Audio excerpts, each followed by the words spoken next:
আমাদের পাশের গলিতে শিলবাবু বলে এক ভদ্রলোক থাকতেন। লোকটা ভালো, কিন্তু সন্দেহবাতিক। বউ বিষ খাইয়ে দিতে পারে, এই সন্দেহে বাড়িতে না খেয়ে বাসস্ট্যান্ডে চায়ের দোকানে চা পাউরুটি খেতেন। ওখানেই দেখা হতো আমার সঙ্গে। একদিন পাড়ার একজন মারা গেছেন। দাহ করে ফিরেছি অনেক রাতে। পরদিন সকালে দেখা হতেই তার প্রথম প্রশ্ন, আজকাল দাহ করতে খরচ কেমন? বললাম, সব মিলিয়ে ১৩০ টাকা। শুনে শিলবাবু আঁতকে উঠলেন, বলেন কি, এত বেড়ে গেছে? আমার বাবার সময় বেশ মনে আছে, খরচ হয়েছিল ১২ টাকা ৮০ পয়সা। আমি যখন মরব, তখন কত লাগবে কে জানে? আমার চিরসাথী হারামি মন নেচে উঠল।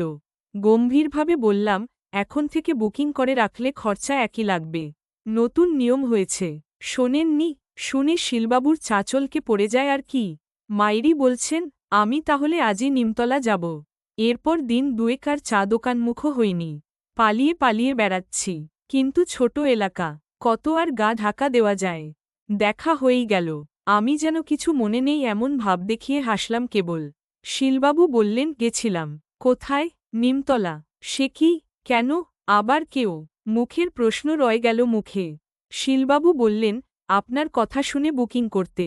শুনেই গালমন্দ শোনার জন্য প্রস্তুত হল আমার হারামি মন। তবু বেশ উৎসাহ নিয়ে বললাম, কাজ হল? উত্তর এলো, ওরা বলেছে সে নিয়ম সিরাজউদ্দৌলার আমলে ছিল। আরও অনেক কথা বলেছে। কি বলল? বলল, যে শুয়োরের বাচ্চার কথায় খোঁজ নিতে চলে এসেছেন, তাকে কাঁধে করে যদি আনতে পারেন, আপনাকে এমনিই ফ্রি করে দেব।